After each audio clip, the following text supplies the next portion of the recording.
Hello students, आज सभी 10th class के स्टूडेंट के लिए मैं एनसीईआरटी सॉल्यूशन लेकर आई हूँ चैप्टर 12 की, जो कि इलेक्ट्रिसिटी है। और इस वीडियो में मैं आप सभी के लिए एक्सरसाइज क्वेश्चन के सॉल्यूशन लेकर आई हूँ इसी चैप्टर के इलेक्ट्रिसिटी के। ठीक है, तो वन बाय वन करके हम सारे ही क्वेश्चंस को अच्छे से क्लियर करने वाले हैं। जो भी बच्चे मेरे इस वीडियो को पसंद करें वो लाइक करना ना भूलें, साथ साथ अपने दोस्तों को भी ये शेयर करें। और जो बच्चे नए आए हैं वो हमारे चैनल को सब्सक्राइब भी करें। सबसे पहला क्वेश्चन है, एक पीस है वायर का जिसका रेजिस्टेंस है R। इसको 5 इक्वल पार्ट्स में काटा गया है और ये जो पार्ट्स हैं इनको कनेक्ट किया है पैरेलल में। तो अगर जो इक्विवेलेंट रेजिस्टेंस है कॉम्बिनेशन का वो R डैश है, तो हमें रेशियो निकालना है R अपॉन R डैश का। ठीक है, तो देखिए सबसे पहले बोला था 4 इक्वल पार्ट्स में डिवाइड करना है R नाम की रेजिस्टेंस को। तो इक्वल पार्ट्स में डिवाइड करेंगे तो हमारी कितनी हो जाएंगी? अगर हम इक्विवेलेंट रेजिस्टेंस निकालें, R डैश है इक्विवेलेंट रेजिस्टेंस, तो ये पैरेलली अरेंज है हमारी, तो वो कितनी हो जाएगी हमारी? वो हो जाएगी हमारी 5 upon R, 5 upon R, 5 upon R, ऐसे ही 5 बार ये 5 अपॉन R हो जाएंगे। तो हमारी 1 upon R dash, 5 upon R, 5 upon R, 5 upon R करके 5 बार जब हम इन्हें करेंगे तो हमारे यहाँ से क्या आएगा?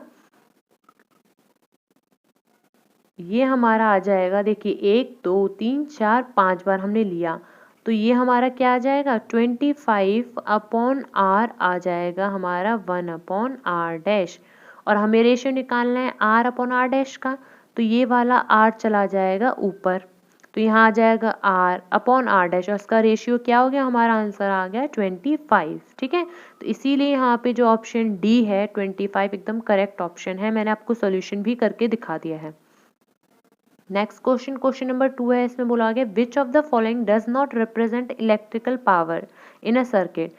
पावर का फॉर्मूला इनमें से कौन सा नहीं होता? तो देखिए पावर जो है हमारा इस फॉर्म में भी हम निकालते हैं, इसमें भी वी आई में भी निकालते हैं, वी स्क्वायर अपॉन आर में भी निकालते हैं, पर जो हमारा आई आर स्क्वायर होता है ये हमारा पावर का फॉर्मूला नहीं होता है, इसीलिए इसका बी ऑप्शन एकदम करेक्ट ऑप्शन है, आई आर स्क्वायर।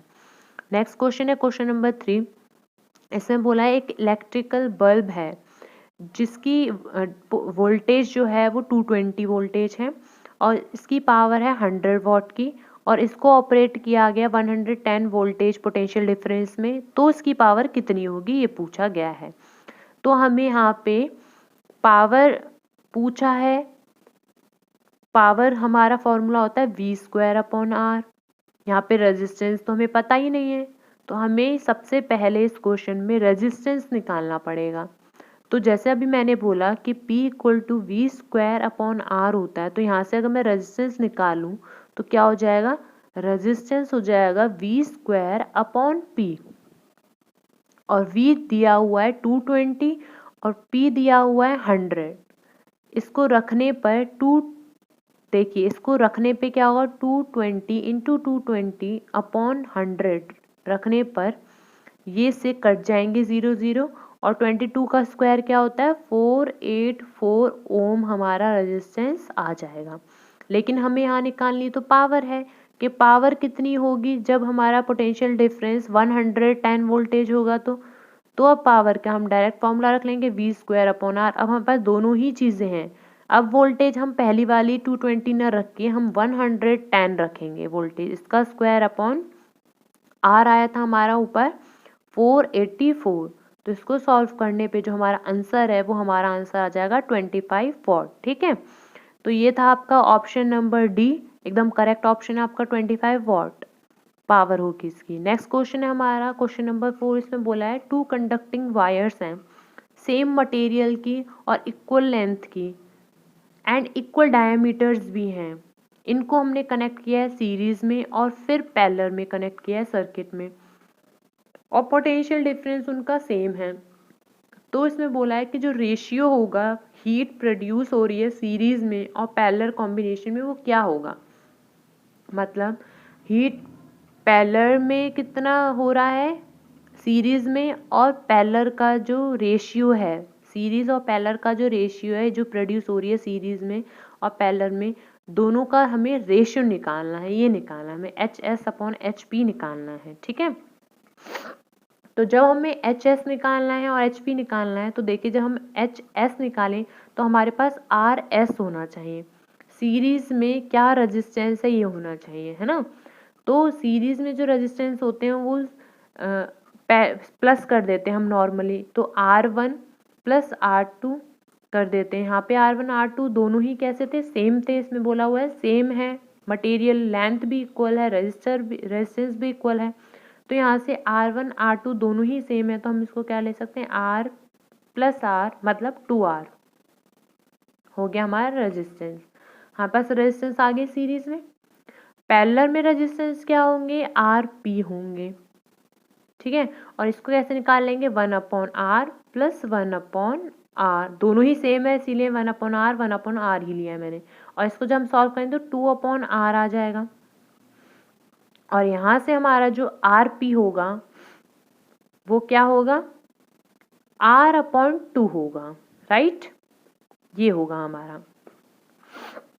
अगर हमें निकालना है हीट के सीरीज में कितनी प्रोड्यूस हो रही है और पैरेलल में कितना प्रोड्यूस हो रही है, तो हीट का फॉर्मूला क्या होता है, V² R होता है।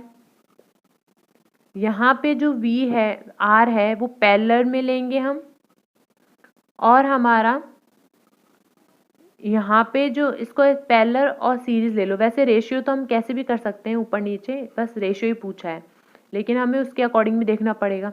तो हमारा एक तो V² RP आ जाएगा और अपॉन RS V² हो जाएगा। इससे क्या हो जाएगा कि हमारे RR इनकी वैल्यूज V² तो कट जाएंगे, लेकिन RR की जब हम वैल्यू रखेंगे RP अपॉन RS की, तो क्या हो जाएगी, RP की वैल्यू हमारी क्या थी, R/2 थी, और RS की थी हमारी 2R। तो यहाँ से हम क्या देखेंगे, ये RR तो कट जाएंगे, इसका आंसर हो जाएगा 1/4। तो इसका रेशियो क्या हो जाएगा, 1:2। C ऑप्शन एकदम करेक्ट ऑप्शन होगा इसका। आई होप फ्रेंड्स आप सभी को मेरी वीडियो पसंद आ रही होगी, मेरे समझाना पसंद आ रहा होगा। अगर आपको रियल में पसंद आ रहा है तो प्लीज़ एक लाइक तो बनता है, साथ साथ अपने फ्रेंड्स का भी प्रॉफिट कीजिए। इस लॉकडाउन के पीरियड में बहुत ही बच्चों का लॉस हो रहा है, पढ़ाई नहीं हो पा रही है, टीचर्स नहीं समझा पा रहे हैं बच्चों को ढंग से, ऑनलाइन क्लास में कितना हो पाता है। इसीलिए वीडियोज़ का प्लान मेरे दिमाग में आया, तो प्लीज़ अपने फ्रेंड्स को ज़रूर शेयर कीजिए। नेक्स्ट क्वेश्चन है क्वेश्चन नंबर 5। इसमें बोला गया, how is a volt meter connected in the circuit to measure the potential difference between 2 points. किस तरीके से वोल्ट मीटर को कनेक्ट किया जाए किसी सर्किट में पोटेंशियल डिफरेंस 2 पॉइंट के निकालने के लिए।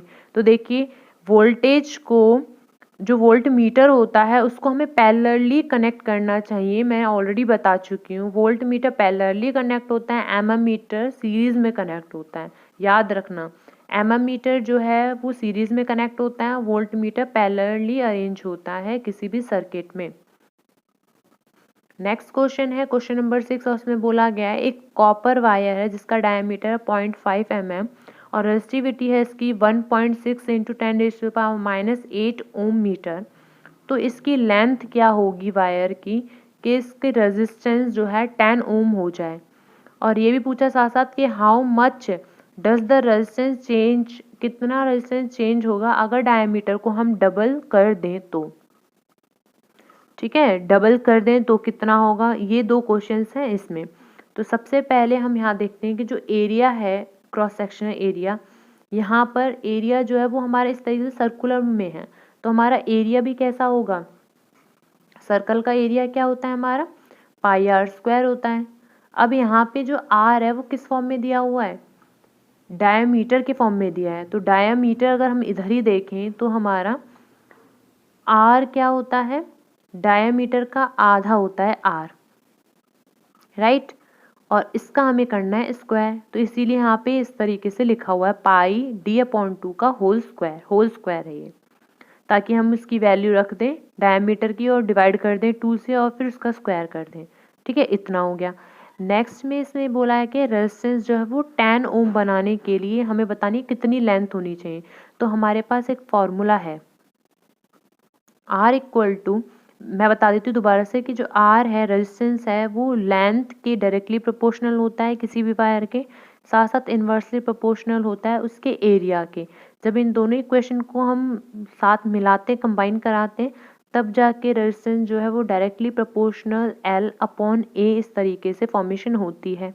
और यहाँ से इसको हटाने के लिए डायरेक्टली प्रोपोर्शनल साइन को हम यहाँ एक साइन लगाते हैं इक्वल टू का, और इसको करने के लिए कांस्टेंट इंट्रोड्यूस कराते हैं, इसको बोलते हैं रेसिस्टिविटी। ये हमारा रेसिस्टिविटी होता है, ये कांस्टेंट होता है। तो यहाँ पे आ जाता है रो एल अपॉन ए आ जाता है। यही फॉर्मूला यहाँ पे यूज़ किया गया है। यहाँ से अगर मुझे एल निकालना है तो ये जो डिवाइड में है वो यहाँ जाके मल्टीप्लाई में हो जाएगा, और ये जो मल्टीप्लाई में है वो यहाँ जाके डिवाइड हो जाएगा। तो इस तरीके से जो हमारा एल है वो आर ए अपॉन रो हो जाएगा। ठीक है, यहाँ पे सबकी वैल्यूज रखनी है हमको, आर की रखनी है, ए की रखनी है, रो की रखनी है। सबकी वैल्यू रखने के बाद देखिए जब हमने सबकी वैल्यू यहाँ रख दी तो हमारा आंसर आ रहा है यहाँ पे 122.72 मीटर। तो लेंथ हमारी ये हो गई। अब सेकंड क्वेश्चन ये था, अगर डायमीटर जो है वायर की वो डबल कर दी जाए, तो अगर डायमीटर डबल कर, ठीक है, अगर हम डायमीटर वायर का डबल कर देते हैं तो नया डायमीटर क्या आ जाएगा, 2 से मल्टीप्लाई हो जाएगा 0.5, और ये हमारा आ जाएगा 1 mm। ठीक है, और mm से अगर हमें इसको एम मीटर में चेंज करना है तो वो 0.001 मीटर आ जाएगा। जब हमारे पास नया डायमीटर आ गया है तो यहाँ पर नया रेजिस्टेंस आर डैश ले लिया गया है। ठीक है, फिर नया रेजिस्टेंस जो है वो रो एल अपॉन ए हो जाएगा। बस यहाँ पे एक डिफरेंस किस में आएगा हमारा, यहाँ पे वैल्यूज हम पुटिंग करेंगे तो यहाँ पे जो 0.001 जो है इसको हमने इस तरीके से कर लिया, ये पॉइंट हटा है तो नीचे हमारे 1 2 3 0 आ गए हैं ये। ठीक है, और इसको हम इस तरीके से भी लिख सकते हैं 10⁻⁻3। हाँ देख रहे हैं आप जैसे इस तरीके से। ठीक है, तो यहाँ से हमारा ए रख देंगे, सबकी वैल्यूज पुटिंग कर देंगे, हम इनको मल्टीप्लाई कर लेंगे और फिर डिवाइड कर देंगे। उसके बाद जो हमारा आंसर आएगा वो 2.5 ओम आएगा। तो जो लेंथ अगर वायर की 122.7 मीटर थी और नया रेजिस्टेंस जो है 2.5 ओम होगा इसका, जब डबल कर दिया जाएगा वायर का डायमीटर। नेक्स्ट क्वेश्चन है क्वेश्चन नंबर 7, और इसमें ये बोला गया है कि जो वैल्यूज हैं करंट की जो फ्लो कर रही है किसी भी गिवन रजिस्टर में, किसी भी कॉरस्पॉन्डिंग वैल्यू से पोटेंशियल डिफरेंस V के अक्रॉस, तो जो रजिस्टर होगा गिवन बिलो इस तरीके से दिया गया होगा कि I और V इस तरीके से हैं। इसका हमें एक ग्राफ बनाना है V और I को प्लॉट करते हुए, और कैलकुलेट करना है रेजिस्टेंस उस रजिस्टर का। ठीक है, तो देखिए हमारे पास रेजिस्टेंस क्या होता है, रेजिस्टेंस हम जानते हैं क्या होता है। जब हमारे पास क्या चीज़ें दी गई हैं, जब हमारे पास I दिया हुआ है और V दिया हुआ है। ठीक है, इसको निकालने के लिए हमें पता है अगर ग्राफ की हेल्प से हमें करना है तो रेजिस्टेंस हमारा क्या हो जाएगा, y अपॉन एक्स हो जाएगा। और y अपॉन एक्स का क्या मतलब है कि यहाँ स्लोप भी होती है इस तरीके से। वैसे तो मैं आपको सिंपल सा बताती हूँ ताकि आपको समझ में आ जाए कि रेजिस्टेंस अगर मैं ग्राफ की हेल्प से निकालना होता है तो V2 upon V1 upon I2 minus का I1। बस आपको ज़्यादा प्रॉब्लम इसमें करने की ज़रूरत नहीं है, ज़्यादा झमेला। जब हम पहले वाले ग्राफ में देखें तो यहाँ पे हमारा V2 क्या है, पहले वाले ग्राफ में जब हम देखें तो देखिए यहाँ पे हमारा V2, जैसे कि मैं इसको ले रही हूँ, इन दोनों को केस को ले रही हूँ, तो यहाँ पर V2 मेरा 3.4 हो जाएगा, V1 मेरा 1.6 आ जाएगा, और I2 मेरा 1 हो जाएगा, और I1 मेरा 0.5 हो जाएगा। ठीक है, इसी तरीके से अगर मैं इन दोनों को लूँगी तो यहाँ से I2 मेरा 3 हो जाएगा, I1 मेरा 2 हो जाएगा, V2 मेरा 10.2 हो जाएगा, V1 मेरा 6.7 हो जाएगा। और ये सारा ही ऐसे कर करके वैल्यूज पुट करते जाएंगे तो हमारे पास रेजिस्टेंस आते जाएंगे। जब हम R1 निकालेंगे तो उसके लिए हो जाएगा V2 माइनस का V1 अपॉन I2 माइनस का I1। तो देखिए ग्राफ कैसे बनेगा और किस तरीके से हमें प्लॉटिंग करनी है। तो जब हम इस तरीके से ग्राफ बनेगा, एकदम स्ट्रेट लाइन बनेगा, जैसे जैसे टाइम वोल्टेज बढ़ता जाएगा वैसे वैसे करंट भी उसमें बढ़ता जाएगा। तो जो स्लोप होती है जो मैं आपको बता रही थी वो एक लाइन के द्वारा दी जाती है, और यहाँ पे जो स्लोप है वो 1/r होगी। ठीक है, इसमें इस तरीके से भी कर सकते हैं और जो मैंने आपको बताया वैसे भी कर सकते हैं, आपकी मर्जी है, आपको जो ईजी लगता है वो वैसे करें। ठीक है, तो यहाँ पे स्लोप 1/r, तो यहाँ पे BC/AC। अगर हम यहाँ पे देखें BC हमारी क्या है, यहाँ से यहाँ तक, इसको आप ऐसे कीजिए जैसे मैंने आपको बताया, मेरे ख्याल से वो ज़्यादा सिंपल रहेगा आपके लिए, क्योंकि आपका सारे रेजिस्टेंस निकल जाएंगे। सबसे पहले आप R1 निकालेंगे, फिर R2 निकालेंगे, फिर R3 निकालेंगे और R4 निकालेंगे, और निकालेंगे वैसे ही जैसे यहाँ पे था, एक बार इस केस के लिए, एक बार इस केस के लिए, एक बार इस केस के लिए और एक बार इस केस के लिए, तो 4 हो जाएंगे। जब R1, R2, R3, R4 आ जाएंगे आपके, तो आपको मीन रेजिस्टेंस निकालना है, हो जाएगा R1 plus R2 plus R3 plus R4। ठीक है, और मीन रेजिस्टेंस क्या होते हैं, जैसे हम एवरेज निकालते हैं कि sum of resistance upon number of resistance, तो इसमें भी यही है, सम ऑफ रेजिस्टेंस तो R1, R2, R3, R4 plus कर दिए, अपॉन नंबर ऑफ रेजिस्टेंस कितने 4 हैं, तो अपॉन 4 प्लस करने के बाद तो ये मीन रेजिस्टेंस निकल जाएगा। जब सारा करेंगे हम, तो ऑलरेडी मैंने निकाल के रखा था वैसे तो, कि जब R1 हम करेंगे तो वो हमारा होगा 3.4 माइनस का 1.6 अपॉन 1 माइनस का 0.5, और इसको सॉल्व करने पे 1.8 अपॉन 0.5 आ जाएगा, और यहाँ से 3.6 हमारा ओम आ जाएगा। ऐसे ही सबका करने पर सारे रेजिस्टेंस आने पे मीन आ जाएगा हमारा आंसर 13.4 अपॉन 4, और इसको जब सॉल्व करेंगे तो 3.35 ओम हमारा आंसर आ जाएगा। ठीक है, तो आप वो इजी तरीका है वैसे कर लेना। अगर आपको ये भी समझना है कि नहीं मैम हमें तो यही समझना है जो इजी आपने शॉर्ट में कर दिया है वो, तो उसको भी आप कर लीजिए कि 1/r है अगर, तो डायरेक्टली कैसे लेंगे आप इसको, 1/r में BC/AC ले लेंगे। ठीक है, तो देखिए यहाँ से अगर हम देख रहे हैं कि हमारा मैं जैसे बोला स्लोप क्या होता है हमारा, y/x होता है, y/x होता है हमारा स्लोप, करेक्ट। अब यहाँ पे y क्या है, यहाँ स्लो ये देखिए ग्राफ देखिए, तो y एक्सिस हमारा होता है, यहाँ से अगर हम देखें तो यहाँ हमें दिख रहा है AB, स्लोप है इसका AB, और इसी स्लोप को अगर मुझे निकालना है तो कैसे निकलेगा वो, BC/AC।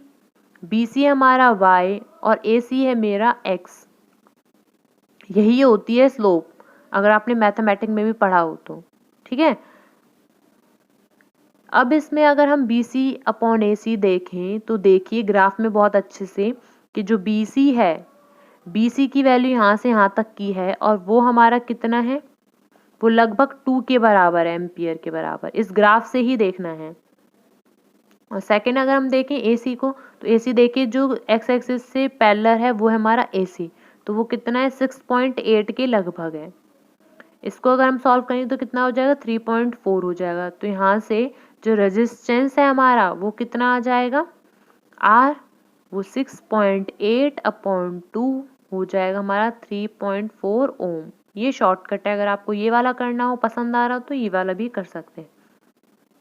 नेक्स्ट क्वेश्चन है क्वेश्चन नंबर 8, इसमें बोला हुआ है जब एक 12 वोल्टेज की जो बैटरी है, पोटेंशियल डिफरेंस की बैटरी कनेक्ट की जाए क्रॉस किसी भी अननोन रजिस्टर में, तो वहाँ पे एक करंट 2.5 मिली एम्पियर का करंट अगर उसमें डाला जाए, वहाँ पे करंट है, तो उसकी वैल्यू निकालिए रेजिस्टेंस की, उस रजिस्टर के रेजिस्टेंस की वैल्यू निकालनी है। ये तो और सिंपल क्वेश्चन है। यहाँ पे V दिया हुआ है 12 वोल्ट, I दिया हुआ है 2.5 मिली एम्पियर। अब मिली एम्पियर को एम्पियर में करना आई थिंक सबको आता होगा, नहीं भी आता हो तो 1 मिली एम्पियर में 10⁻³ एम्पियर होते हैं, याद रखना इस चीज को, अगर नहीं आता तो कहीं छोटा सा लिख लीजिए। ठीक है, क्लियर, ठीक है। जब हमारे पास 2.5 मिली एम्पियर्स का मतलब हमारा एम्पियर में 2.5 इंटू 10⁻³ एम्पियर हो जाएगा। करंट भी दे रखा है, V भी दे रखा है 12 वोल्ट। अब हमें यहाँ से सिर्फ और सिर्फ R ही तो निकालना है, तो R क्या हो जाएगा, V/I हो जाएगा। फटाफट से वैल्यूज रख दो। देखिए यहाँ पे भी इसी तरीके से क्या है, R इक्वल टू V/I, और वैल्यूज रखने पे सबकी आ गया answer 4.8 kilo ohm. Kilo ohm क्यों बोल रहे हो इसको, आप ओम ही बोलिए, क्योंकि नहीं इसमें ओम ही होगा। ओके, इसको ओम कीजिए। यहाँ पर जब आप, एक और चीज बता दूं, जैसे 10⁻³ है ना, यहाँ पे +3, इस पूरे को इंक्लूड करके किलो बोला है, क्योंकि हमारे पास 1 किलो में कितने होते हैं, 1000 ग्राम नहीं होते, 1 kg में 1000 ग्राम होते हैं, है ना। तो यहाँ पे इसी तरीके से कर लिया है कि 10, ये 1000 का मतलब क्या है, 10⁻3, तो इसको पूरा किलो ओम बोल लिया है। अगर 10⁻3 हटाएं तो, वैसे यहाँ तक आपका आंसर आ चुका है आपको, यहाँ इसमें भी सही, मतलब इधर छोड़ दो तो भी कोई प्रॉब्लम नहीं है, और यहाँ नेक्स्ट में कर दो तो भी कोई प्रॉब्लम नहीं है। ठीक है, सही है एकदम ये। नेक्स्ट क्वेश्चन देखिए, क्वेश्चन नंबर 9 है। इसमें कहा गया एक बैटरी है 9 वोल्ट की, ठीक है, पोटेंशियल डिफरेंस उसका 9, इसको कनेक्ट किया गया है सीरीज में, और रेजिस्टर्स हैं उसके 0.2 ओम, 0.3 ओम, 0.4 ओम, 0.5 ओम, 12 ओम।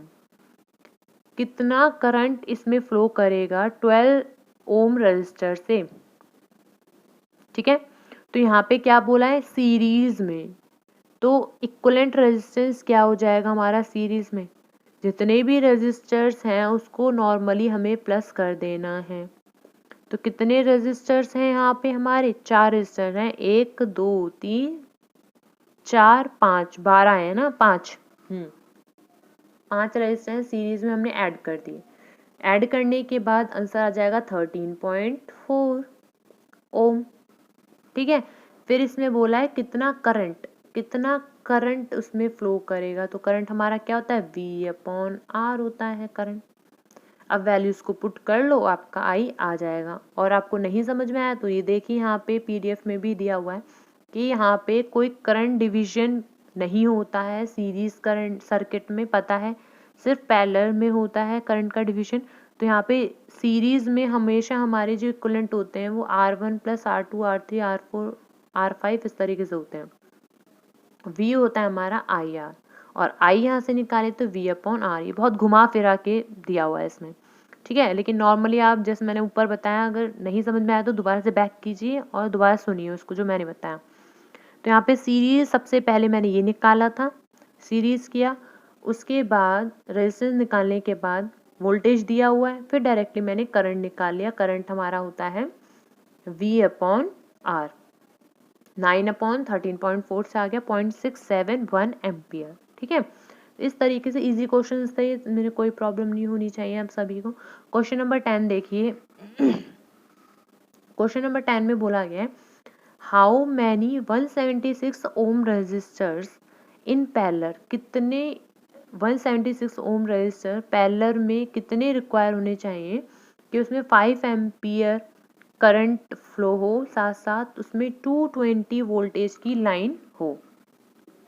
तो हमें मेन इसमें निकालना क्या है, हमें कितने नंबर ऑफ रजिस्टर्स निकालें। देखिए ये नया क्वेश्चन है आपके लिए, क्योंकि अभी तक आप रेजिस्टेंस निकालते आए थे, अभी आपने नंबर ऑफ रजिस्टर्स नहीं निकाले थे, नंबर ऑफ रजिस्टर्स दिए जाते थे। तो इसमें आपको किस तरीके से करना है, देखिए सबसे पहले यहाँ पर हमें पैरेलल में बोला गया है, तो जितने भी, हम लोगों को नहीं पता कितने नंबर ऑफ रेजिस्टेंस हैं, लेकिन इतना पता है कि उनके रेजिस्टेंस कितने हैं, 1/176, 1/176, 1/176, 1/76। तो इस तरीके से n टाइम्स हो जाएंगे, करेक्ट। अब यहाँ से अगर हम n टाइम्स निकालते हैं तो हमारा 1/R क्या हो जाएगा, n/176, और इसको हम R निकालें तो हो जाएगा 176/n, राइट। अब ओम लॉ क्या कहता है, V = IR, या रेजिस्टेंस निकालना भाई तो V/I, और यहाँ से आर और यहाँ से भी आर, तो दोनों आपस में बराबर नहीं हो जाएंगे आर आर। तो यहाँ से बराबर करने पे 176 अपॉन एन बराबर हो जाएगा 220 अपॉन 5 के, और यहाँ से हमारा एन निकल जाएगा, नंबर ऑफ रजिस्टर्स निकल जाएंगे, एन हो जाएंगे हमारे 4। आगे बात समझ में? तो ये था आपका क्वेश्चन 10। अब क्वेश्चन 11 पर आते हैं हम। इस क्वेश्चन में बोला गया है शो करो किस तरीके से कनेक्ट करोगे 3 रजिस्टर्स को जिनके रेजिस्टेंस है 6 ओम। इस तरीके से कनेक्शन करना है कि कॉम्बिनेशन जो है वो हैज़ उसमें रेजिस्टेंस पहला आए 9 ओम का रेजिस्टेंस आए और दूसरे वाले में 4 ओम का रेजिस्टेंस आए। तो अगर हम पहले ट्राई करें कि हमारे जो R1 R2 R3 R4 ये सारे ही कैसे हैं, 3 रेजिस्टेंस, तो 4 क्यों लेना, 3 ही ठीक है। 3 रेजिस्टेंस थे, सारे ही बराबर थे रेजिस्टेंस 6 ओम के, तो वो कर लिया R1 R2 R3 आपस में बराबर हैं, वो 6 ओम के हैं। नेक्स्ट में अगर हम इसको सीरीज में कनेक्ट करवाएं R1 को पैरेलल कॉम्बिनेशन R2 और R3 के साथ, ये आपको बहुत प्रैक्टिस करनी पड़ेगी। ये तो मैंने ऑलरेडी पहले से कर रखा है और मैंने यहाँ PDF में बना दिया है, बट आपको ये प्रैक्टिस करनी पड़ेगी कि किस तरीके से हमारा आंसर 9 ओम आए, ठीक है। तो पहले वाले को अगर मैं सीरीज में रखूँ, बाकी दो को अगर मैं पैरेलल में रखूँ, है ना, तो हमारा जो आंसर है वो आ जाएगा 9 ओम का। देखिए यहाँ पे डायग्राम भी बनाई हुई है, एक मैंने सीरीज में रखा है, बाकी दो पैरेलल में रखे हैं। इस तरीके से पैरेलल में होते हैं, ये R2 R3 पैरेलल में। नेक्स्ट क्वेश्चन देखिए, इसमें हमें फिर बताना था कि 4 ओम कैसे आंसर आएगा। तो 4 ओम कब आएगा, जब हम कनेक्ट करें सीरीज कॉम्बिनेशन R1 और R2 को, तो हम सीरीज में करें और R3 को फिर बाद में पैरेलल करें, तो जाके हमारा आंसर आ जाएगा 4 ओम। तो यहाँ पे देख रहे हैं हम इन दोनों को हमने सीरीज में किया है और R3 हमने पैरेलली अरेंज किया है। पैरेलल तो जानते हैं आप, इस तरीके से R निकलता है 1/R1 प्लस 1/R2, और सीरीज करेंगे तो सीरीज हमारा निकलेगा R1 प्लस R2। ये इक्वलेंट है, इक्वलेंट रेजिस्टेंस होते हैं ये, ठीक है, सीरीज और पैरेलल के। क्वेश्चन नंबर 12 पर आते हैं। क्वेश्चन नंबर 12 कह रहा है कि सेवरल इलेक्ट्रिक बल्ब डिज़ाइन किए गए हैं 220 वोल्टेज पोटेंशियल डिफरेंस यूज़ करने के लिए इलेक्ट्रिकल सप्लाई लाइन में, और वो 10 वॉट पावर के हैं। तो कितने लैम्प्स कनेक्ट होंगे पैरेलल में एक दूसरे से, 2 वायर जिनकी लाइन 220 वोल्टेज की है, अगर मैक्सिमम अलाउएबल करंट जो है उसमें 5 एम्पियर है तो, ठीक है। क्या बोला है, कितने लैम्प्स में कनेक्ट हो सकते हैं पैरेलली, ये पूछा है आपसे। तो ध्यान से करना है इस क्वेश्चन को। देखिए कि जब हमें इसमें एक रेजिस्टेंस लाना है, इसमें अगर हम देखें कि हमें क्या करना है, सॉरी इसमें सेवरल हमें नंबर ऑफ लैम्प्स कितने लगाने हैं, तो यहाँ से हम देख सकते हैं कि मान लो R रेजिस्टेंस है, R रेजिस्टेंस है, ठीक है, बल्ब का, हर एक बल्ब का। तो होता क्या, रेजिस्टेंस निकलेगा कैसे, V²/P से निकलेगा। इसको अपनी कॉपी में कर लेना, आपको जो मैं बताती हूँ और साथ साथ जो PDF में है दोनों को करो, आपको जो सिंपल लगता है उसको अप्लाई करना है, आपको जो इजीली समझ में आ जाए, ठीक है। तो कॉपी पेंसिल हमेशा लेकर बैठना है। अब केमिस्ट्री या बायो तो है नहीं कि जो मैं बोलूँगी आप एक बार में समझ जाओगे, ये फिजिक्स है तो थोड़ा इसमें ज़्यादा प्रैक्टिस मांगता है। ये R जो है V²/P होता है, यहाँ से V दिया हुआ है 220 वोल्टेज, तो 220/220 अपॉन 10 हो जाएगा, और यहाँ से रेजिस्टेंस कितना आ जाएगा हमारा 4840 ओम आ जाएगा, ठीक है। अब अगर हम पैरेलली अरेंज करें इन्हीं को, जिसका रेजिस्टेंस था 4840 का, तो हमें जैसे ऊपर क्वेश्चन किया था ना, हमें ये तो पता नहीं कितने लैम्प्स लगेंगे उसमें, तो हमें n लैम्प्स कर लेने हैं, n टाइम्स तक। ऊपर जैसा ये क्वेश्चन n टाइम्स तक कर लिया। अब ये क्या आ जाएगा, ये आ जाएगा n/4840, और हमें जब निकालना होगा RP, तो ये 1/RP था हमारा, और जब हम RP निकाल रहे हैं तो उल्टे हो जाएंगे 4840 अपॉन n हो जाएगा। ठीक है, जैसे ऊपर था सेम वैसे ही। अब यहाँ से भी आ गया और हम वैसे भी जानते हैं कि हमारा r होता क्या है, r होता है v अपॉन आई, और यहाँ से i निकालें अगर हम तो हमारा क्या हो जाएगा, v अपॉन आर पी हो जाएगा। ठीक है, v अपॉन आई पी हो जाएगा। यहाँ पर जो करंट था आई था वो कैसा होना चाहिए, क्या बोला था इसमें, इसने ये बोला था कि जो करंट है ये 5 से कम होना चाहिए या बराबर होना चाहिए, लेकिन इससे ज़्यादा एक्सीड नहीं करना चाहिए, है ना। तो इसी को हम बराबर रखते हुए क्या करेंगे, 5 less than equal to 220 n upon 4840।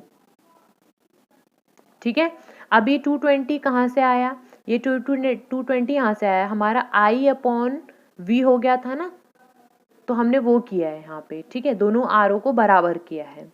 ये करने के बाद हम देखेंगे कि जो 5 है वो लेस देन इक्वल टू होंगे 110 के। आई होप आप सभी को समझ में आ रहा होगा। अगर सीरियसली पढ़ रहे होंगे कॉपी पेन लेकर तो 101% समझ में आ रहा होगा आपको। चलिए अब पीडीएफ के अकॉर्डिंग भी देख लेते हैं इसमें किस तरीके से दिया हुआ है। इसमें पावर के फॉर्म्स में लिया हुआ है कि पावर 1 हमारी v² अपॉन r1 होता है, और r1, हाँ यहीं से r1 निकाला था मैंने भी कि r1 निकल गया v² अपॉन p। यहाँ से निकालने के बाद आ गया हमारा r 4840 ओम। ठीक है, ठीक है, फिर अगर हम रेजिस्टेंस देखें तो हमारा होता है v अपॉन आई, और ये हो गया 44 ओम। अब यहाँ पे हर एक इलेक्ट्रिक बल्ब का जो रेजिस्टेंस है वो तो 4840, लेकिन हमें ये नहीं पता कि कितने टाइम्स है। जैसे मैंने n टाइम्स लिया था, यहाँ x टाइम्स ले लिया है, तो यहाँ पे इसी तरीके से तो हो जाएगा ये कि हमें ये x ही तो निकालना है। यहाँ पे एक शॉर्टकट हो गई है कि r डायरेक्टली 44 ओम ले लिया है, एक v अपॉन आई से डायरेक्टली निकाल के 5 ले लिया है ना। तो यहाँ पे 110 इस तरीके से आ गया है कि x की वैल्यू क्या हो जाएगी, r1 अपॉन r करके हो जाएगी। तो आप जैसे मैंने बताया ऊपर वैसे भी कर सकते हैं और इस तरीके से भी कर सकते हैं, दोनों ही आंसर एकदम करेक्ट है। लेकिन यहाँ पे एग्जैक्ट 5 नहीं यूज कर सकते क्योंकि उसमें ये बोला था लेस देन, है ना, लेस देन या इक्वल टू, इसीलिए मैंने आपको उस तरीके से बताया था। नेक्स्ट क्वेश्चन है क्वेश्चन नंबर 13। ऐसे बोला एक हॉट प्लेट है इलेक्ट्रिक ओवन की, उसको कनेक्ट किया है 220 वोल्टेज लाइन से, एंड उसके पास दो रेजिस्टेंस है कॉइल ए और बी का, हर एक जो है 24 ओम रेजिस्टेंस के है, विच में बी यूज सेपरेटली, इनमें से किसको अलग अलग यूज किया जाए सीरीज में और पैरेलल में।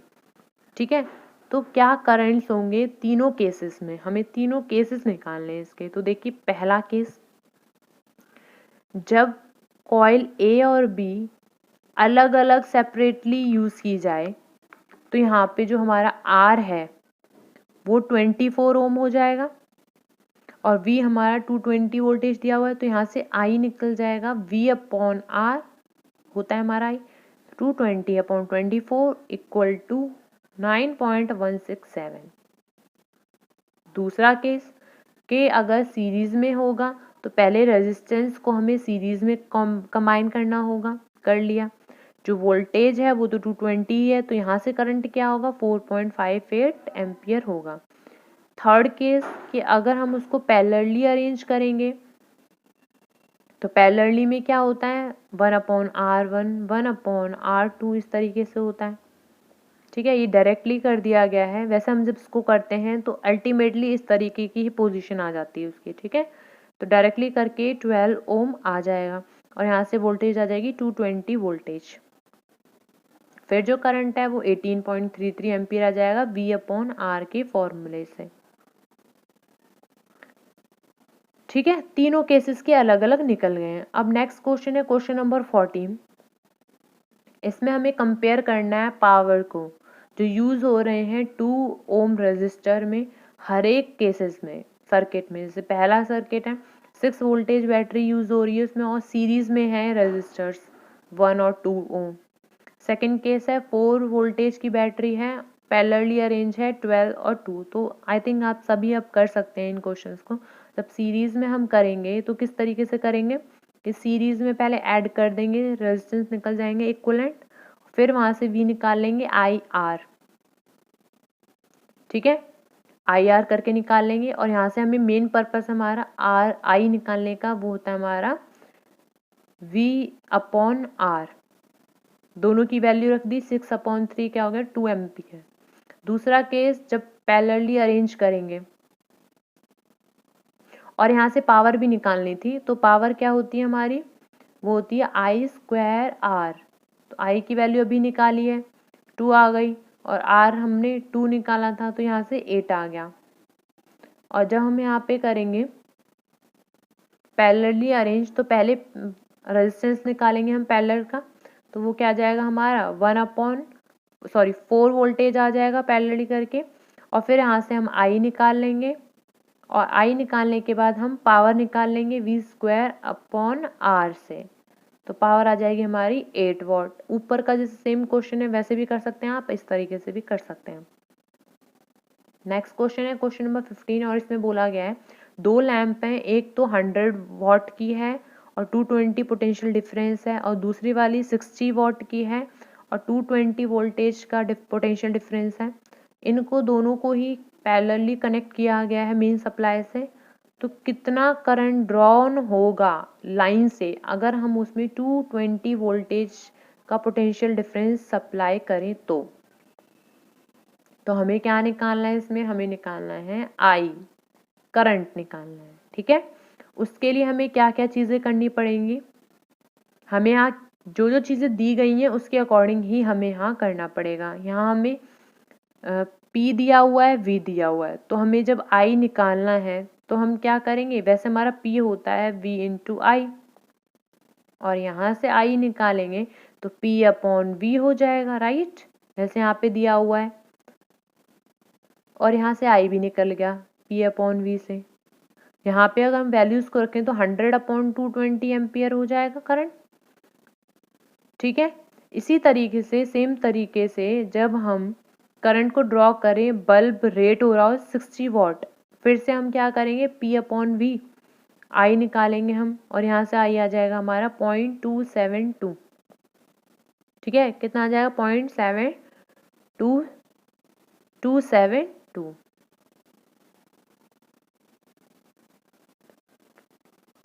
देखिए इसमें एक मिस्टेक हुई है कि जब हम ऊपर वाला करेंगे, जैसे कि हमने 2 आई निकाले, इजी तरीका कि P हमारा V इंटू आई होता है, यहाँ से हमने आई निकाला तो यहाँ से आ गया 100/220 एम्पियर। और दूसरा वाला जब हम आई निकालेंगे जो जिसमें पावर 60 वॉट की है, तो यहाँ से हमारा आई आ जाएगा 60/220। अब दोनों को ही जब हम पूरे लाइन में से करंट पूछा है, इसमें पूरे लाइन में करंट कितना फ्लो हो रहा होगा, तो दोनों को प्लस करके ही तो निकलेगा पूरी लाइन का। तो दोनों को जब हम प्लस करेंगे तो देखिए 100/220 और साथ साथ 60/220, और जब हम इसको प्लस करेंगे ना तो आ जाएगा हमारा आंसर 160/220 आ जाएगा। आप भी अपने आप कीजिए, तो यहाँ पे जो आंसर होगा वो 272 ना हो के क्या होगा 727 होगा, थोड़े डिजिट में मिस्टेक हो गया है, ठीक है, 0.727 होगा एम्पियर, 0.727 होगा, लिख लीजिए फटाफट से। नेक्स्ट क्वेश्चन है क्वेश्चन नंबर 16, और इसमें बोला गया है विच यूजेस मोर एनर्जी, कौन ज़्यादा एनर्जी यूज़ करेगा, एक 250 वॉट का टीवी सेट 1 घंटे में, या एक 1200 वॉट का टोस्टर 10 मिनट्स में। तो देखिए जो पावर होती है अप्लायंस की होती है P और टाइम होता है T। अब यहाँ पे एनर्जी जब हम कंज्यूम कर रहा हो टीवी के द्वारा कंज्यूम कितनी हो रही है 250 वॉट हो रही है 1 घंटे में, तो 1 घंटा है इसको सेकंड में चेंज करना पड़ेगा, उसमें होता है 3600 सेकंड। इन दोनों को मल्टीप्लाई कर दिया तो यहाँ से एनर्जी निकल के आ गई। सबको पता है पावर क्या होती है, पावर होता है rate of doing work, 9th class में सबने पढ़ा है, W/T। अगर नहीं भी पता हो तो आप कर लीजिए। और ये जो वर्क डन है वो in the form of energy तो होता है, तो यहाँ से एनर्जी क्या निकल जाएगी P इंटू T निकल जाएगी। तो प्रॉब्लम क्या है, पावर दी हुई है, टाइम भी दिया हुआ है, बस इस 1 आवर के टाइम को हमने सेकंड में चेंज किया है। ऐसे ही हम दूसरा वाला निकाल लेंगे टोस्टर के द्वारा कि 1200 में, यहाँ पे मिनट्स में दे रखा है और हमें सेकंड में चेंज करें तो 1 मिनट में 60 सेकंड होते हैं, तो 10 मिनट्स में कितने सेकंड होंगे, 600 सेकंड होंगे। दोनों को मल्टीप्लाई कर लिया, दोनों को मल्टीप्लाई करने के बाद आंसर आया 7.2 इंटू 10⁵ जूल। और जब हमने पहले टीवी वाला सेट देखा था तो यहाँ से 9 इंटू 10⁵ जूल आ रहा था। तो देखिए कौन सा ज़्यादा है, तो टीवी सेट जिसकी पावर 250 वॉट है 1 घंटे में जो यूज़ हो रही है, वो एनर्जी ज़्यादा कंज्यूम कर रहा है देन टोस्टर से। ठीक है, तो आपको आंसर पता चल ही गया है। तो नेक्स्ट क्वेश्चन है क्वेश्चन नंबर 17 और इसमें बोला गया है एक इलेक्ट्रिक हीटर है जिसका रेजिस्टेंस है 8 ओम, वो ड्रॉ कर रहा है 15 एम्पियर का करंट किसी भी सर्विस मेन से 2 घंटे में। तो कैलकुलेट करना है कि किस रेट पर जो हीट होगी उसकी वो हीटर में डेवलप होगी, किस टाइम पर, किस रेट से, सॉरी किस रेट से डेवलप होगी उसकी हीट। तो यहाँ पर हमारा मेन पर्पस क्या है, यहाँ पे पावर निकालना। अगर पावर होती है कि कितना वर्क हो रहा है, the rate of doing work, जब पावर निकल जाएगी तो पता चल जाएगा रेट क्या है उसका वर्क करने का। तो मेन पर्पस हमारा ये है। बस अब हम लोग के पास W होना चाहिए और T होना चाहिए। ठीक है, और हम यहाँ से दूसरा तरीका, अगर हमारे पास W नहीं है, T तो है 2 घंटे, ठीक है, तो हमारे पास दूसरा फॉर्मूला भी होता है पावर का, वो होता है I²R। यहाँ से करंट भी दिया हुआ है हमें 15 एम्पियर, R भी दिया हुआ है 8 और यहाँ से आ जाएगा 1800 जूल पर सेकेंड। ठीक है, यहाँ से हमारा पावर निकल जाएगा 1800 जूल पर सेकेंड। इसका मतलब ये हो गया कि जो इलेक्ट्रिक हीटर है वो प्रोड्यूस कर रहा है heat at the rate of 1800 पर सेकेंड, एक सेकेंड में 1800 जूल को कंज्यूम कर रहा है, प्रोड्यूस कर रहा है। नेक्स्ट क्वेश्चन है क्वेश्चन नंबर 18। इसमें बोला एक्सप्लेन करो इन फॉलोइंग चीज़ों को। अब पहला है एक्सप्लेनेशन, ये भी इंपॉर्टेंट है, इनमें से पक्का 1-2 पूछ लिए जाते हैं 2-2 मार्क्स के क्वेश्चंस में। जैसे why is the tungsten used almost exclusively for filament of electric lamps. सबने देखा है इलेक्ट्रिक लैम्प क्या करता है, जब हम स्विच ऑन करते हैं तो हीट, उसके अंदर कोई एक ऐसा फिलामेंट होता है जिसको हम बोलते हैं टंगस्टन। सबको पता भी होना चाहिए, बल्ब में लैम्प्स में टंगस्टन यूज़ करते हैं। तो अब इसमें ये पूछा गया है कि टंगस्टन को ही क्यों यूज़ करते हैं इलेक्ट्रिक लैम्प्स में। तो मैं आपको बता दूं कि जो टंगस्टन है एक ऐसा एलिमेंट है कि इसका मेल्टिंग पॉइंट बहुत हाई होता है। ठीक है, इसीलिए इसको हम यूज़ करते हैं कि जब हम स्विच ऑन करें और अगर हमने इसमें डाल दिया, मतलब स्विच ऑन किया, तो कैसे ग्लो कैसे करता है, जब उसमें हीट जाएगी तो हीट जाने की वजह से मेल्ट भी होती हैं चीज़ें। तो ये नहीं मेल्ट करता है पर टंगस्टन, ये इसकी बहुत ज़्यादा मेल्टिंग पॉइंट है तो वो ग्लो करना शुरू हो जाता है, इसीलिए हम टंगस्टन को यूज़ करते हैं। नेक्स्ट में बोलें अगर क्यू कंडक्टर, मैं आपको 1 बाय 1 करके यहाँ पे भी एक्सप्लेन करती जाती हूँ कि इसमें एक्सप्लेनेशन में क्या है। The tungsten is use almost exclusively use की जाती है फिलामेंट के लिए इलेक्ट्रिक लैम्प्स की, क्योंकि इसकी हाई, बहुत ज़्यादा हाई मेल्टिंग पॉइंट होती है, 3300 डिग्री सेल्सियस होती है। ठीक है, तो वही चीज़ जो मैंने आपको बताया था। और जब इसमें इलेक्ट्रिसिटी पास की जाती है टंगस्टन फिलामेंट के थ्रू, तो इसका जो टेम्परेचर है वो 2700 डिग्री सेल्सियस पे रीच कर जाता है और वो हीट और लाइट को, एनर्जी को देना शुरू कर देता है बिना मेल्ट हुए। तो इसी वजह से टंगस्टन को यूज़ करते हैं। नेक्स्ट क्वेश्चन क्या है हमारा वो देख लेते हैं पहले, फिर आंसर पर आएंगे। Next question option B, why are the conductors of electric heating devices such as bread toaster and electric irons made of an alloy rather than a pure metal? क्यों alloy से बनाया जाता है और प्योर मेटल से बनाया नहीं जाता? तो देखिए जो alloys होते हैं हमारे, अलॉयज़ होते हैं उनमें ऐसी क्या स्पेशलिटी पाई जाती है कि जो अलॉय होते हैं हमारे यहाँ, देखते हैं हम कि जो कंडक्टर हीटिंग होते हैं, हीटिंग डिवाइसेस होती हैं, उनके अंदर हम यूज़ करते हैं, जैसे इलेक्ट्रिक आयरन हो गया, ब्रेड टोस्टर हो गया, उनमें हम अलॉय यूज़ करते हैं प्योर मेटल की बजाय। क्यों? क्योंकि जो रेजिस्टिविटी होती है अलॉय की वो बहुत ज़्यादा होती है प्योर मेटल से। करंट को फ्लो करने में हिंड्रेंस पैदा नहीं होती रेजिस्टिविटी के वजह से। ठीक है, तो सॉरी यहाँ पे रेजिस्टिविटी जो वर्ड आया है रेजिस्टिविटी ये वाला है। ठीक है, तो आप इसको अलग तरीके से मत लेना, बस आपको ये याद रखना है कि रेजिस्टिविटी बहुत ज़्यादा हाई होती है जैसे, और रेजिस्टिविटी बहुत हाई होती है प्योर मेटल के कंपैरिजन में, और जो अलॉय होता है वो ऑक्सीडेशन नहीं जाता, अंडरगो नहीं करता ऑक्सीडेशन, ऑक्सीजन में प्लस होके ऑक्सीडेशन नहीं करता बहुत बड़े बड़े टेम्परेचर पर भी। और जबकि अदर जो हमारे नॉर्मल मेटल्स होते हैं वो ऑक्सीडाइज कर जाते हैं। ठीक है, नेक्स्ट क्वेश्चन देख लेते हैं। नेक्स्ट सी ऑप्शन कि why is the series arrangement, जो सीरीज अरेंजमेंट है उसको डोमेस्टिक सर्किट में यूज़ नहीं किया जाता। तो सीरीज अरेंजमेंट को तो हम इसलिए नहीं यूज़ करते क्योंकि अगर एक एलिमेंट ख़राब हो जाए, एक डिवाइस भी ख़राब हो जाए तो बाकी सारी डिवाइस ख़राब हो जाती हैं। इसलिए पैरेलल में क्या होता है, ऐसा कुछ नहीं होता है। पैरेलल में अगर एक ख़राब हो जाती है बाकी सारे अदर अप्लायंसेस वर्क करते हैं। ठीक है, यहाँ एक्सप्लेनेशन देख लेते हैं।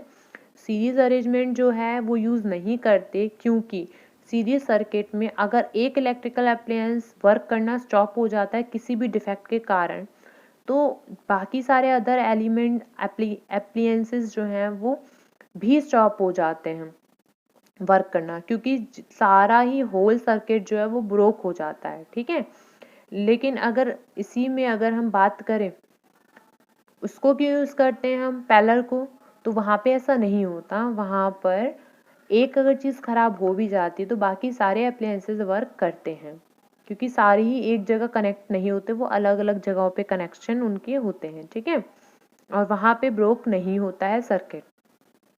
नेक्स्ट देख लेते हैं हम क्वेश्चन नंबर 4 में क्या बोला गया है। क्वेश्चन नंबर 4 में बोला गया how does the resistance of a wire very with its area of cross section. Area of cross section के साथ रेजिस्टेंस किस तरीके से अलग अलग होते जाते हैं। तो आपको मैंने एक फॉर्मूला बताया था, डायरेक्टली प्रोपोर्शनल था लेंथ ऑफ वायर के, इनवर्सली प्रोपोर्शनल था एरिया ऑफ क्रॉस सेक्शन के। तो जितना ज़्यादा हम एरिया बढ़ाएंगे उतना ही रेजिस्टेंस कम होगा, और जितना एरिया हम घटाएंगे उतना रेजिस्टेंस बढ़ेगा क्योंकि इनवर्सली प्रोपोर्शनल है। तो यही इसका आंसर हो जाएगा कि जो रेजिस्टेंस है वायर का वो इनवर्सली प्रोपोर्शनल होता है एरिया ऑफ क्रॉस सेक्शन के। जैसे रेजिस्टेंस आर डायरेक्टली प्रोपोर्शनल है 1/πr², इस तरीके से लिख लो या एरिया लिख लो, एक ही बात है। क्योंकि जो हमारी वायर होती है उनका जो क्रॉस सेक्शन एरिया होता है वो सर्कुलर होता है, इसीलिए हम उसको πr² लेते हैं। अगर एरिया बढ़ाया जाए, इंक्रीज किया जाए, तो जो रेजिस्टेंस है वो डिक्रीज हो जाएगा क्योंकि वहाँ पे बहुत ज़्यादा फ्री इलेक्ट्रॉन्स हो जाएंगे, मूव करेंगे वो उसी कंडक्टर में आसपास बहुत तेजी से मूव करेंगे। ठीक है, नेक्स्ट क्वेश्चन है why copper and aluminium wires are usually employed for electricity transmission. Electricity transmission के लिए कॉपर और एल्यूमिनियम को ही क्यों यूज़ करते हैं। तो इसका आंसर भी देखिए उसी में आ जाएगा कि जो हमारा आर होता था वो डायरेक्टली प्रोपोर्शनल होता था लेंथ के। चलो इसको ना करके हम दूसरी चीज़ देखेंगे कि वैसे भी नॉर्मली देखा जाए कि जो कॉपर और एल्यूमिनियम होता है हमारे वो गुड कंडक्टर्स होते हैं इलेक्ट्रिसिटी के और हीट के भी, लेकिन यहाँ इलेक्ट्रिसिटी की बात हुई है तो इलेक्ट्रिसिटी ले लिया। साथ ही साथ इनकी जो रेजिस्टिविटी होती है वो बहुत कम होती है। अब जब रेजिस्टिविटी बहुत कम है तो आसानी से उसमें करंट फ्लो आराम से होगा, उसमें कोई प्रॉब्लम नहीं आएगी। और इनके क्रॉस सेक्शनल एरिया भी बहुत कम होता है, क्रॉस सेक्शनल एरिया भी सॉरी इनका जो थिकनेस जो होती है थोड़ी मोटी होती है। कॉपर सबने एल्यूमिनियम देखी है, कॉपर तो फिर भी एल्यूमिनियम से बहुत पतली होती है। एल्यूमिनियम की बात करें तो एल्यूमिनियम का जो एरिया है वो थोड़ा बड़ा होता है। तो यहाँ पे वही रेजिस्टिविटी की बात आई है कि रेजिस्टिविटी बहुत कम होती है इनकी। ठीक है, तो दो चीज़ें हैं कि गुड कंडक्टर्स होते हैं इलेक्ट्रिसिटी के, साथ साथ लो रेजिस्टिविटी होती है। इसी वजह से इलेक्ट्रिसिटी ट्रांसमिशन में हम इनको यूजुअली एम्प्लॉयड करते हैं, यूज़ करते हैं। तो आई होप आप सभी को मेरी ये वीडियो पसंद आई होगी। अगर पसंद आई हो तो ज़रूर लाइक कीजिए, साथ साथ अपने फ्रेंड्स के साथ शेयर कीजिए, और जो नए आए इस चैनल पे बच्चे वो सब्सक्राइब करें ताकि आगे बेल आइकन भी दबाएं ताकि आगे आने वाली जो वीडियोज़ हैं वो आपको समय से मिलती रहें। Thank you for watching this video.